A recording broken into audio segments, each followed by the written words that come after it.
চট্টগ্রামের আগ্রাবাদের জাম্বুরি পার্কে একটি নিষ্পাপ শিশুকে ফেলে রেখে নির্বিকারভাবে চলে যায় তার জন্মদাত্রী এক প্রচণ্ড মা।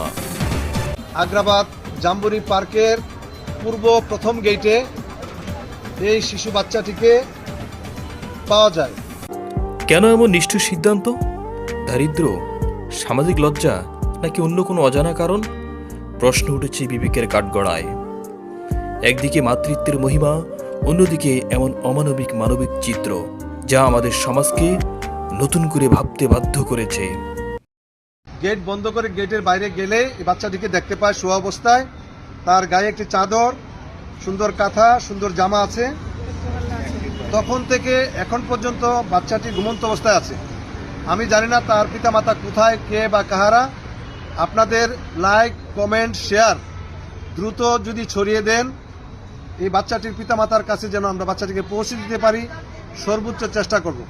ইতিপূর্বে আপনাদের লাইক, কমেন্ট, শেয়ারে দুইটি বাচ্চা তার পিতামাতার কাছে ফিরিয়ে দিতে পেরেছি। এটা আপনাদেরই অবদান। আমি আপনাদের প্রতি কৃতজ্ঞ। মেহরবানিপূর্বক আজকের এই লাইভটি যত দ্রুত সম্ভব, আজকের এই ভিডিওটি যত দ্রুত সম্ভব একটু ছড়িয়ে দিন, লাইক করেন, কমেন্ট করেন, যেন এই বাচ্চাটিকে তার পিতামাতার কাছে ফিরিয়ে দেওয়া যায়। বাচ্চাটির বয়স অনুমান 3 মাস হবে সর্বোচ্চ। বাচ্চাটি এখন পর্যন্ত ঘুমাচ্ছে এবং নিঃশ্বাস নিচ্ছে।